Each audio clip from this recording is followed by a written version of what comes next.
j'avais déjà l'intention de partir en fait. Jusqu'au moment où je me suis dit, mais à un moment donné, ça fait 10 ans que tu sais, il faut changer le mode de vie. J'avais pris l'application, le compte à rebours 6 mois, pile poil. J'avais jamais imaginé manager d'autres gens, moi. Le fait de diriger des artistes et de les pousser, d'essayer de tirer le petit fil qui justement va faire qu'ils vont s'ouvrir et peut-être révéler d'autres parties dont ils n'avaient pas conscience. Ça, c'est quelque chose qui me passionne.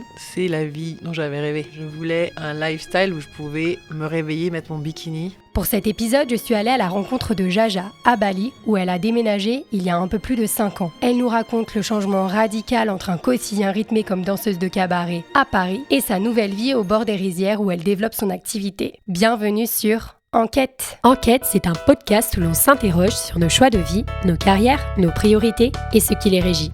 Je suis Désirée, je suis une jeune active et je reviens sans cesse questionner mon quotidien et mes souhaits pour l'avenir. Afin de m'éclairer, j'ai décidé d'échanger avec des personnes qui remettent en question leur parcours et opèrent des changements. Si vous aussi, vous êtes en quête de sens et d'aspiration, rejoignez-nous dans Enquête. Salut Jaja. Coucou Daisy, ça va ? Nickel. Et toi ? Ça va, merci, super. Bien installé ? Bien installé. Jaja, je commence toujours le podcast par cette question qui est toi aujourd'hui dans ta vie ? Perso, pro, ici, comment est-ce que tu te sens ? Est-ce que tu te considères toujours en quête ou est-ce que tu as l'impression que tu as trouvé ta place ? Un peu les deux en fait. Je sens que définitivement mon quotidien, c'est la vie dont j'avais rêvé. Ce quotidien qui m'offre quand même vachement de liberté et le fait tout simplement de se réveiller, d'avoir le soleil, d'avoir la nature, d'être au chaud. Moi, c'est vraiment quelque chose qui, à Paris, me tapait sur le système et sur le moral, vraiment. Il y avait vraiment un impact. Donc, moi, je voulais un lifestyle où je pouvais me réveiller, mettre mon bikini. Et voilà, un lifestyle en bikini, ce qui est le cas. À Bali. Donc ça, tout ce qui est mon quotidien, tout ce qui est ma vie au jour le jour, j'ai vraiment la sensation d'être alignée. D'être alignée aussi avec la personne avec qui je vis. Donc avec mon partenaire. Et par contre, la quête, j'ai pas l'impression que ça soit quelque chose qui est vraiment qui est vraiment une fin. C'est quelque chose en continu. Donc il y a toujours une quête de quelque chose, que ça soit de changer, enfin d'essayer d'évoluer et d'avoir.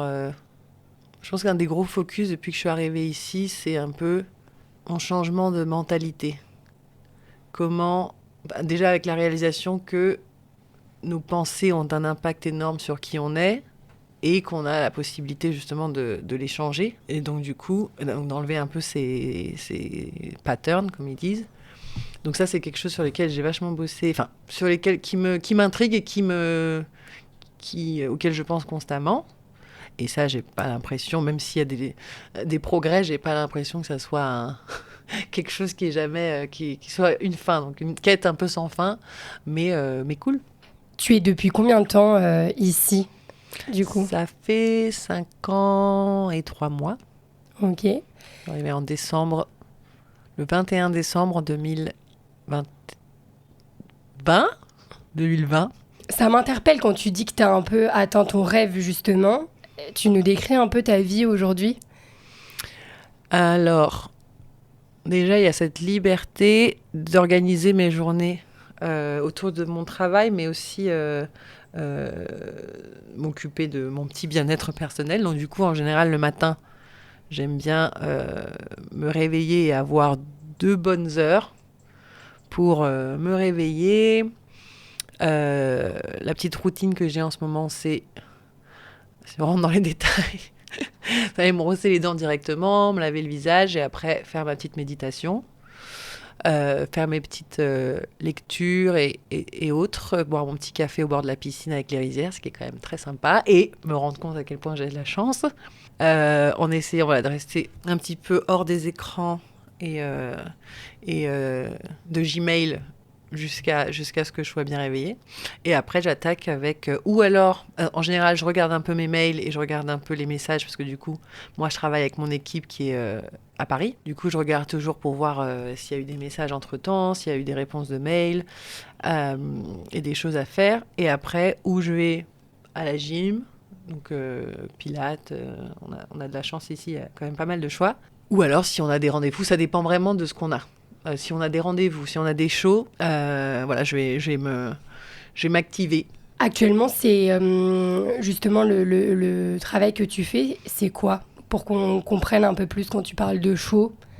Du coup, j'étais danseuse, je suis danseuse et j'étais danseuse au Lido et au Moulin Rouge à Paris, ce qui est un style de vie, mais vraiment génial et unique. Et on rencontre tellement de gens, ces gens qui sont devenus ma famille. Et du coup, c'est ce milieu un peu particulier où on passe 6 jours sur 7 ensemble, voire 7 jours sur 7, parce qu'on passait aussi nos vacances, avec 12 spectacles par semaine. Du coup, c'est ce petit cocon, cette petite bulle qui crée une famille. Et avec certains, on a créé une maison de production de show et entertainment. Et on spécialise notamment dans les événements de luxe, que ce soit corporate ou dans les hôtels de luxe à Paris. Et avec ma venue ici à Bali, du coup, moi, je m'occupe du pôle Asie, où ici, on a aussi eu la chance de développer notre propre spectacle qui s'appelle La Joya. Donc, un mélange de cabaret, Broadway, tout ce qui nous inspire et tout ce qui, sans vraiment nous poser de limites, avec, sans se poser aussi le carcan, se mettre dans un carcan de ce que les gens peuvent fantasmer quand on dit cabaret, donc très Moulin Rouge ou plus, mais plus dans l'aspect du cabaret qui est de pousser un peu les limites, de provoquer. Il y a ce truc un peu avec la sensualité et ce format de dîner-spectacle où les gens, le public est amené à faire partie du spectacle, qui a un côté aussi très festif. Et en rajoutant d'autres inspirations, que ce soit le ballet, du contemporain, voilà, toutes les choses qui peuvent nous inspirer. C'est un peu notre lieu où on peut réaliser nos fantasmes. Et toi, aujourd'hui, du coup, c'est quoi ta place dans ce projet-là? Est-ce que tu danses toujours? Est-ce que tu es toujours sur scène? Non, du coup, moi, je suis directrice de Revarte Asie et directrice de notre show La Joya. Du coup, moi, là, ça fait déjà 6 ans, depuis le Covid, où quand on a fermé les portes du Lido pour le Covid, je ne suis jamais retournée sur scène. Donc, depuis, je travaille backstage. Comment ça s'est passé, cette coupure? Donc ça ferme. Toi, je suppose que quand même, il y a, je sais pas, des questionnements. Comment tu l'as vécu, ça? Qu'est-ce qui t'a traversé l'esprit? Comment t'en es arrivé ensuite à venir sur Bali, à te dire, bon, je vais lancer mon propre show? J'avais déjà, moi, entamé depuis quelques années déjà, parce qu'on a eu un nouveau spectacle en 2015. Donc moi, l'année d'avant, j'avais déjà repris mes études. J'avais déjà entamé ce questionnement de reconversion et d'autres rêves que j'aurais voulu réaliser. Et j'en suis rapidement venue à la conclusion que mon énergie, elle vient de ce qui est créatif. Voilà, donc créer des choses, de la beauté, mettre en avant d'autres artistes, que ça soit. Donc du coup, je suis retournée...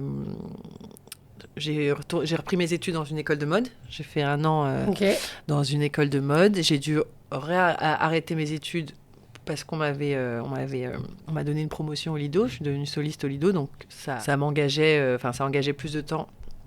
Et avec une de mes meilleures amies, on a à l'époque lancé notre marque de chaussures. Voilà, donc moi j'étais déjà... Et je travaille aussi comme styliste à ce moment-là. Donc tu faisais déjà plein de choses, un peu slasheuse. Ouais. Mais c'est la chance qu'on a quand on travaille dans des shows comme ça, c'est qu'on a quelques répètes dans le mois, mais on a quand même nos journées de libre, vu qu'on travaille le soir. J'étais au Lido à 19h30, 20h, jusqu'à 1h du matin. On a 2 shows, mais le reste du temps, j'avais la liberté de pouvoir justement travailler sur d'autres projets.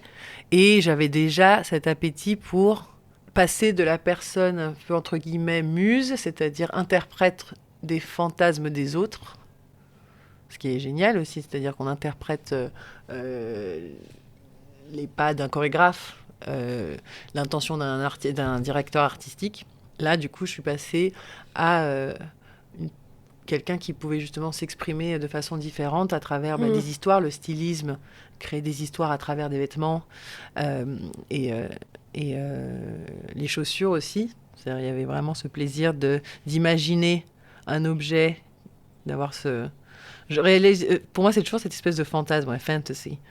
Tu imagines, tu rêves d'une pièce, de couleur, de matière, et tu le reçois. Enfin, on faisait des prototypes. Ouais. Tu le reçois chez toi, tu ouvres, et ça, cette même espèce d'excitation que tu peux ressentir sur scène, du coup, j'ai commencé à la ressentir à travers d'autres projets créatifs et artistiques.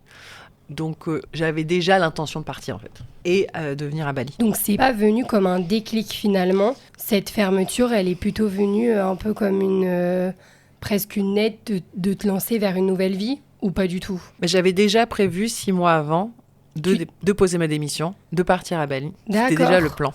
Ok. Le seul regret que je pourrais avoir, c'est que j'ai pas eu de dernière. Parce que j'avais déjà prévu, je pense qu'on a fermé j'ai l'impression que c'était à Milan.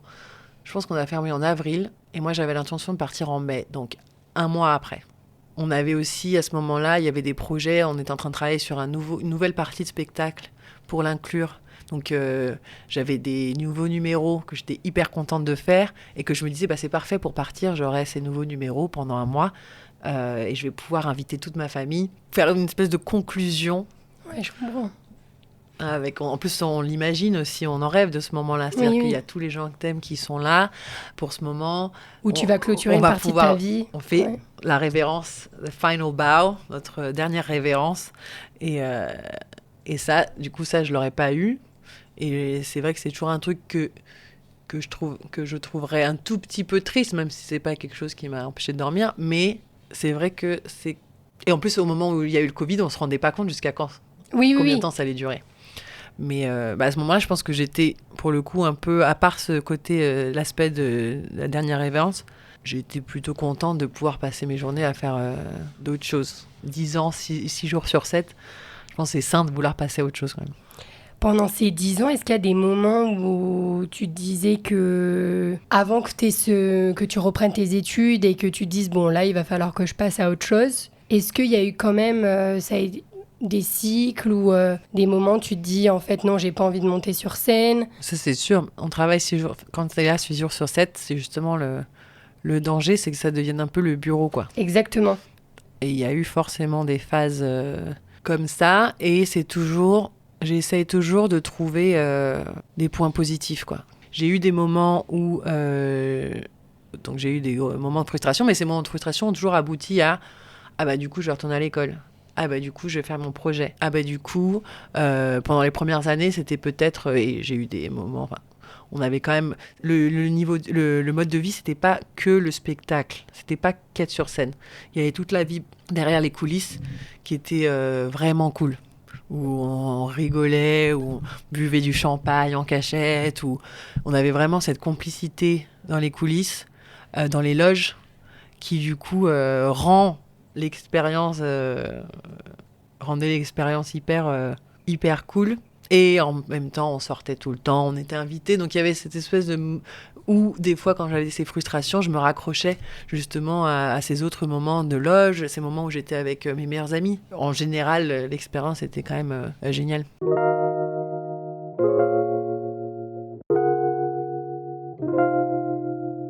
Aujourd'hui, du coup, tu n'es plus sur scène.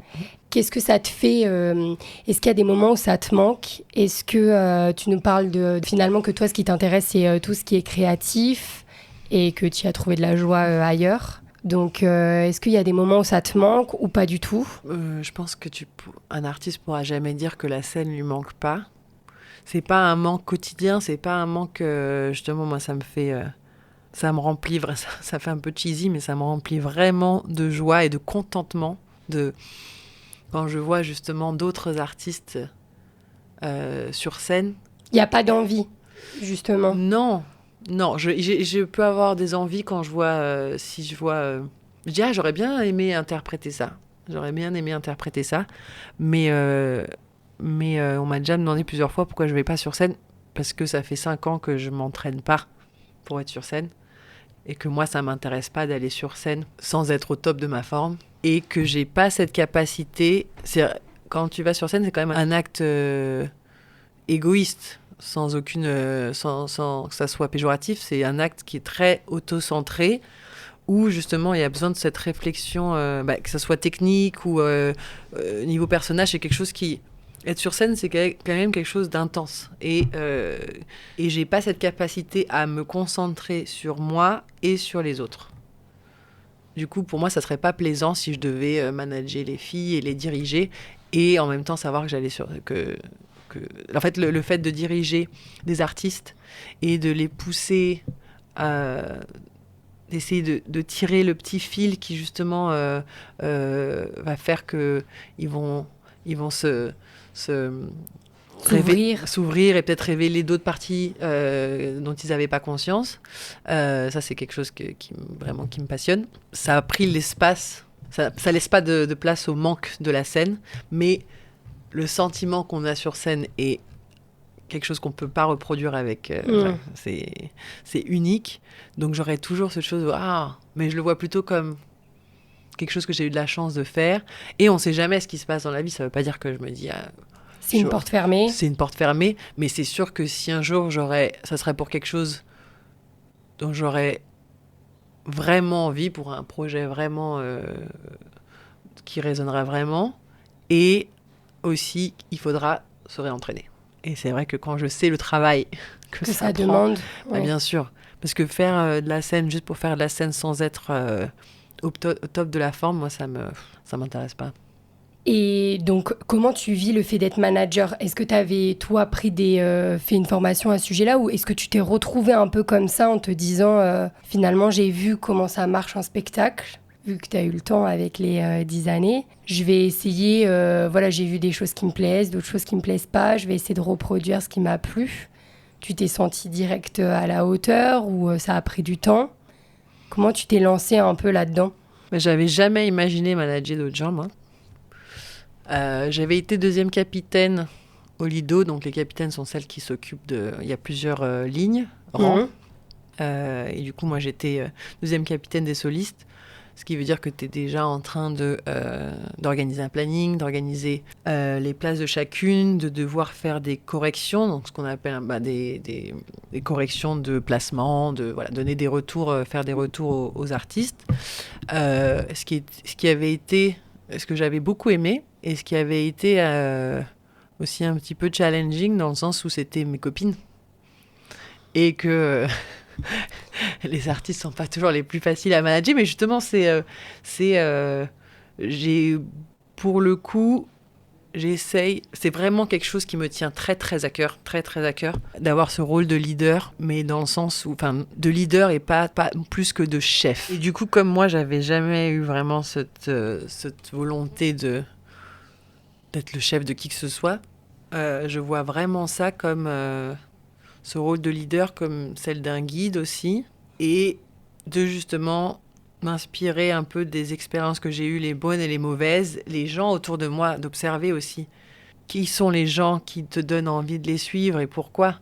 Parce et pour moi, la réponse elle est quand même assez claire, c'est valoriser les gens, les faire se sentir bien, bien, et que ils se sentent dans, comme on dit aujourd'hui nowadays, the safe place, mais voilà, tous les côtés un peu toxiques qui peuvent venir et d'un management et peut-être du monde du spectacle, avec les jalousies, les choses. Donc voilà, vraiment essayer de pas créer, de faire attention au bien-être des gens qui travaillent avec nous, très très important, tout en étant très exigeant.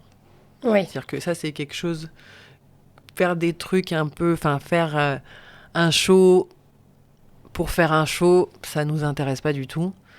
Moi, je veux justement qu'il y ait à l'intérieur de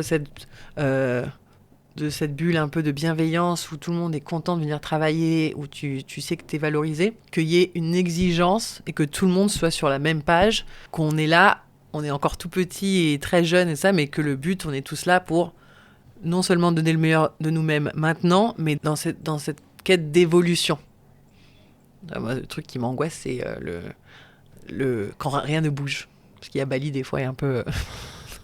c'est un peu challenging. Ce truc où moi, je veux qu'il y ait de l'évolution et je veux que, tu vois, il y ait ce mouvement de... On veut on veut expérimenter, on veut faire des choses.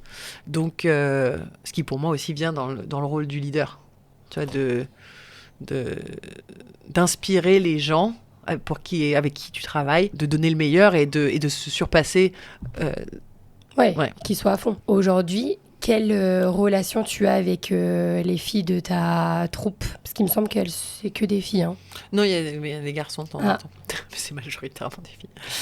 Oui, naïvement, quand on a commencé la Joya, je m'étais dit que justement, je voulais faire très attention à rester sur des relations très professionnelles. En fait, j'avais cette petite crainte, justement parce que j'avais eu l'occasion de manager des amis, où j'étais un peu sur la pointe des pieds pour donner des corrections qui, pour moi, sont neutres. C'est-à-dire rien de personnel. Là, tes pieds sont pas pointés. Et je sais que, justement, j'ai cette dualité où j'aime bien dire ce que je pense. Et en même temps, j'aime pas faire de la peine aux gens. Et, donc, je m'étais dit, c'est très bien si je suis attachée à personne. Ça va être plus facile pour toi. Voilà. Non, oui, toujours en étant évidemment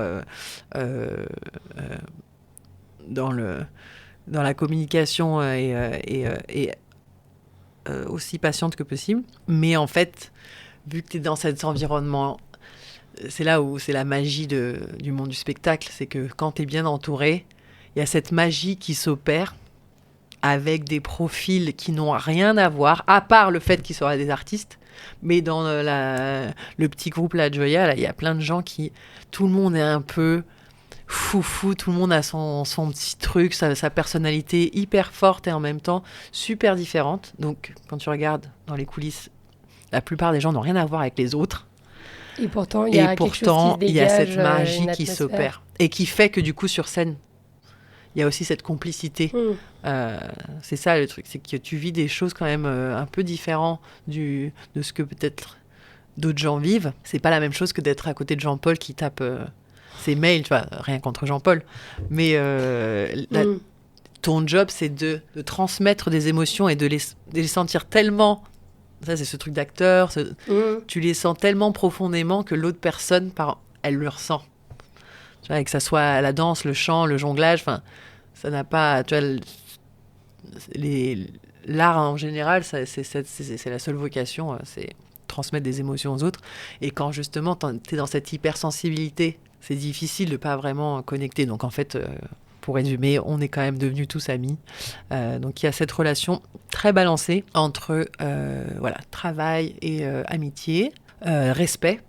Je pense que c'est ça dont j'avais peur. J'avais peur qu'on me respecte pas si j'étais trop... parce que moi, je suis très... J'adore rigoler, j'adore faire la fofolle. Et je m'étais dit... en fait, je voulais que... Vu que j'avais pas vraiment eu ce rôle de leader à plein temps, que j'ai toujours été la rigolote, je me suis dit, si je suis trop sympa, si je suis trop un peu fofolle, les gens vont pas me respecter. Enfin, je vais pas avoir... Pour être leader, il faut avoir ce truc. Et voilà, je suis contente, j'ai trouvé une balance. Bon, c'est toujours work in progress, mais j'ai trouvé cette balance entre l'idée un groupe et pouvoir, à l'intérieur, créer des amitiés et des relations proches. Oui, être humaine. Parce qu'en fait, quand tu dis être un peu rigide, strict, on a souvent peur de ça, mais finalement, c'est... les personnes, elles sentent aussi les choses. On est tous, on sent tous les choses. On sent tous quand quelqu'un est mal à l'aise. Tu le sens, même la personne, elle est derrière toi, tu sens. Et justement, c'est ça qui... j'essaye toujours que j'ai en tête. C'est de me dire, il faut que tu aies quand même l'air d'avoir confiance en toi. Est-ce que les gens, ils sentent ?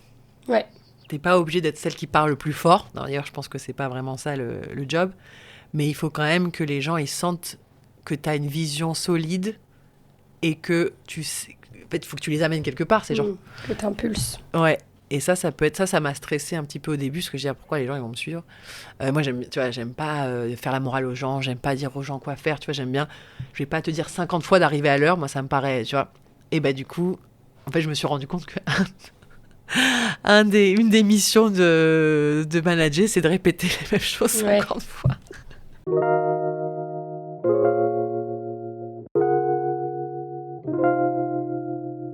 Au début de l'épisode, tu nous disais oui, j'essaie de pas être sur mes mails, de prendre du temps pour moi le matin. Donc par rapport à la vie que tu avais à Paris et que là tu as à Bali, ça c'est un gros décalage. T'étais en recherche justement d'être un peu plus auprès de la nature. Comment est-ce que tu as vécu ce changement? Pourquoi tu es allé chercher Bali par exemple spécifiquement dans un gros déménagement, loin de ta famille, je suppose? Parce que j'étais avec quelqu'un à l'époque, et en fait, tous les deux, ça nous pesait beaucoup cette vie de Paris, cette vie parisienne, où en fait, je me retrouvais à me plaindre souvent, en bonne parisienne, du temps. Il y a des gens à qui, on n'est pas tous égaux face à l'impact qu'on peut avoir par rapport à la météo. Moi, je sais que ça m'impacte énormément. Par exemple, là, ça fait une semaine qu'il fait moche à Bali, gris Paris. Ça a une influence sur mes humeurs. Et du coup, jusqu'au moment où je me suis dit, mais à un moment donné, ça fait 10 ans que tu sais, là, ça fait peut-être 3 ans que vraiment ça te pèse et que à Paris, concrètement, il fait moche 8 mois de l'année. Il faut changer le mode de vie. Oui. Il faut faire quelque chose. Parce qu'en fait, quand tu es danseuse, tu vas là où il y a le travail de tes rêves. Tu ne te poses pas la question de est-ce que c'est loin, est-ce que c'est bien payé même. Tu sais, quand c'est en tant que danseuse, tu veux juste devenir danseuse. Tu veux juste t'exprimer sur scène. Tu as vraiment cette obsession. Enfin, moi, en tout cas, j'avais vraiment cette obsession. Et tout le reste était secondaire. Jusqu'à ce que, peut-être à mes 27, 28 ans, peut-être 30 ans, d'autres aspects de ma vie avaient été mis de côté et justement revenaient un peu sur le devant de la scène. Et avec mes racines brésiliennes, je pense qu'il y avait vraiment cet appel au soleil, à ce mode de vie plage et nature. Et en fait, avec mon compagnon à l'époque, on s'était dit, ah tiens, on va faire un voyage à Bali. D'accord. Voilà. On va partir en vacances à Bali. Et à partir du moment où j'ai dit, du jour au lendemain, je me suis dit, je vais partir du Lido, on va partir dans 6 mois. J'ai mis une application, j'avais mis un compte à rebours. Okay. Le jour même, j'avais pris l'application, le compte à rebours 6 mois, pile poil. Il n'y avait pas de raison c'est ça. Et en fait, du coup, on s'était dit, alors au lieu que ça soit 3 semaines de vacances, on va passer 6 mois. Pour tester, pour voir ce que ça donne. Et voilà, en fait, je suis venue sans projection. J'avais pas de si, à ce moment-là, je travaillais dans la boîte de ma meilleure amie en tant que brand manager et je préparais aussi les shootings et les réseaux sociaux, en sachant que les réseaux sociaux, ça allait pas être ma vocation. Donc j'avais la chance d'avoir cet attachement et ce travail que je pouvais faire à distance. Mais du coup, clairement, pendant les 3 premières années, ça a été quand même le flou. Les 2 premières années, ça a été quand même un flou artistique. Mais tu étais bien à Bali. En tout cas, ça, c'était une certitude. Oui, tout de suite, dès que je suis arrivée, je me suis sentie bien. Il y a pas mal de parallèles avec le Brésil, avec justement cette chaleur un peu moite. Et puis, les avantages qu'on a, on a des avantages différents. Donc ici, c'est vrai que tout ce qui est bien-être et prendre soin de soi, c'est quand même accessible. C'est des choses... ici, il y a plein... En fait, il y a des activités et des choses pour tout le monde. Il y a on les appelle les crypto bros. Si tu es plus en quête de spiritualité, voilà, il y a plein de chemins possibles. Et en tout cas, le fait de prendre soin de soi, que ce soit physique ou spirituel ou mental, c'est très accessible. Donc, c'est des choses que tu fais, si ce n'est quotidiennement, toutes les semaines, tous les mois. C'est des choses qui font partie de ton planning, quoi. Et tu as l'impression que c'est pas quelque chose que tu faisais lorsque tu étais à Paris? Non, pas du tout. Du coup, ici, c'est vrai qu'on a vachement plus accès à des choses qui peuvent être associées au luxe en Europe. Juste un petit exemple un peu superficiel, mais voilà, avec les filles, avec nos amis, on aimait bien s'offrir des soins du visage, des choses un peu premium, prendre soin de soi, un massage pour nos anniversaires. Donc ça arrivait peut-être 1 ou 2 fois par an, mais c'est vrai que moi, à l'époque, tout mon argent passait dans les sacs et les chaussures. Donc il n'y avait plus d'argent pour prendre soin de soi dans le sens aller se faire un massage, même tu vois des breathwork, vous connaissez pas ça? Tu vois, les breathwork, tu sais, c'est les exercices de respiration qu'il y a beaucoup ok, je l'avais pas. qu'il y a Ok. dans le yoga, mais il y a plein de techniques. Et comment ça peut t'aider, ne serait-ce que de passer à un stade de haut stress, à réguler tes émotions, réguler ton système nerveux. Plein de choses qui, en fait, te font te sentir... L'accès à la méditation, tout ça... la méditation, tu peux le faire tout seul sur ton truc, mais ici, en fait, t'as des cadres, t'as plein de trucs. Et moi, ça m'emmène tout de suite sur la question, après avoir été, tu vois, quelques semaines là à Bali, sur comment est-ce que tu vis cette vie, toi, d'expat, en tant que personne qui a lancé son business ici, et tu vois, avec ce que l'île représente aujourd'hui, c'est-à-dire, tu vois, une île qui se surdéveloppe avec beaucoup de gens d'ailleurs qui viennent habiter. Comment est-ce que tu vis ça, toi ? Je pense que la première chose, c'est vraiment d'être... c'est comme quand tu vas partout, de la même manière que des étrangers viennent vivre en France et en tant que Français, on attend beaucoup, on s'attend à ce que les gens, et c'est normal, se mélangent à la culture tout en ramenant des choses de chez eux. Il y a déjà aussi ce terme expat, tu vois, qui est un peu controversé. C'est-à-dire pourquoi est-ce que si les Indos ils viennent en France, c'est des immigrés, pourquoi nous on est des expats? Donc il y a vraiment ce truc où il faut avoir vraiment conscience qu'on est des privilégiés. Et pour moi, c'est vraiment d'avoir le plus d'impact positif possible. J'ai mon copain qui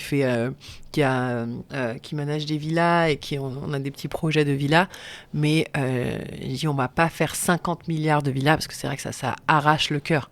Et toutes les petites choses qu'on fait, d'être sûr que ça soit des bons matériaux, tu vois, des choses belles et qui vont avec l'environnement, de bien traiter les gens, le minimum, d'être sûr qu'on est dans cette place, on a je me sens très privilégiée, mais d'avoir cette conscience vraiment de respecter. On n'est pas chez nous et en plus les Balinais ont tendance à être très humbles, presque s'écraser. Donc c'est vrai, moi ça me rend ouf quand je vois les gens pas porter de t-shirt sur le scooter, alors que tu vois, ils demandent pas grand. Enfin tu vois, ici les gens ils ont tendance à se dire, parce que les Balinais ils disent pas grand chose en général. Oui, donc aller vers l'extrême de ce que tu pourrais faire par exemple. Et à Canggu on a, et c'est vrai que ça me.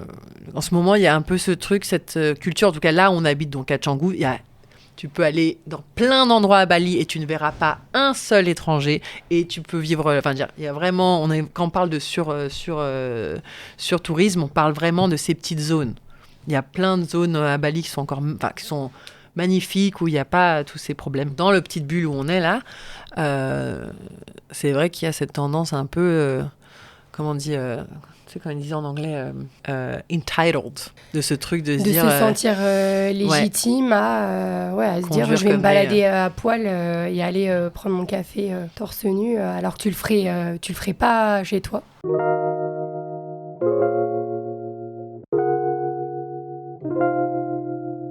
Finalement, ta vie aujourd'hui, telle que tu l'as... Comment est-ce que tu te vois, toi, par exemple, dans 5 ans? Est-ce que tu te vois encore rester ici, à Bali? Je pense que... moi, j'aimerais beaucoup avoir ce mélange qu'on a déjà de passer quelques mois en France, en Europe en tout cas, parce que mon copain est italien aussi, il a de la famille en Espagne, donc d'avoir ces quelques mois en Europe, parce qu'on a quand même de la chance, c'est génial l'Europe. Et, c'est celui avec lequel tu es venu à Bali? Non. T'avais planifié de venir à Bali? Non, c'est un nouveau, tout frais. Non, ça fait 5 ans. On s'est rencontrés le jour de mon anniversaire, rapidement après mon arrivée, et du coup, les choses arrivent... Pour une raison. Pour une raison, et Bali a cette réputation d'avoir ces énergies très fortes et de te mettre face à toi-même. Donc c'est pour ça qu'il y a des gens qui détestent, qui partent, et il y a ce truc où ils disent Bali, c'est où elle t'accepte, où elle te rejette. Et du coup, pour le coup, mon compagnon et celui avec qui j'espère passer le reste de ma vie, je l'ai rencontré ici au bout de 2 mois. Après une rupture assez intense. Du coup, moi, c'est vrai que le rêve, les choses sur lesquelles j'ai l'impression que j'ai encore besoin d'être accomplie, c'est vraiment le côté travail. C'est-à-dire que j'ai vraiment ces grands rêves pour la Joya, tu vois, j'ai ce truc où je m'imagine tu vois, et ça vient et du côté de créer des choses belles et qualité, et de collaborer avec des artistes géniaux et de les mettre en avant et de pouvoir bien les payer. Enfin, il y a tout cet aspect qui me avoir un impact positif dans le monde créatif. Et j'aimerais bien devenir le Cirque du Soleil du cabaret. C'est ça ma phrase. Et du coup, de devenir, un peu cheesy aussi, mais de devenir la personne... je sais qu'il y a besoin encore de transformation pour justement avoir les épaules pour être à la hauteur du projet. Donc, c'est un peu mon obsession. Ok. Ouais, c'est ça. Et je développe aussi ma marque de fringues, tu vois. Voilà, d'avoir les épaules de mes ambitions. Ok, ouais, t'es resté quand même aligné avec ce que tu disais au début du podcast sur tout ce qui était créatif et pour continuer d'être porté, quoi, par tes projets. Ouais, et d'avoir et heureusement que je suis hyper bien entourée, cette force de continuer, même dans les moments difficiles. C'est difficile un peu c'est facile de baisser les épaules et de se dire, et juste ça. Tu te dis, en fait, je me suis dit, si je zoome complètement, et que je me dis, ok, si je résume ma mission au sein de notre boîte en une phrase, une mission, c'est de continuer à avoir la vision. Enfin, c'est ça. C'est d'avoir le petit drapeau et de continuer, tu vois, ne jamais laisser tomber. Justement, c'est ça, one mission. Ok, je pense qu'on va finir et conclure sur ces belles paroles. Jaja, merci pour ton ouverture.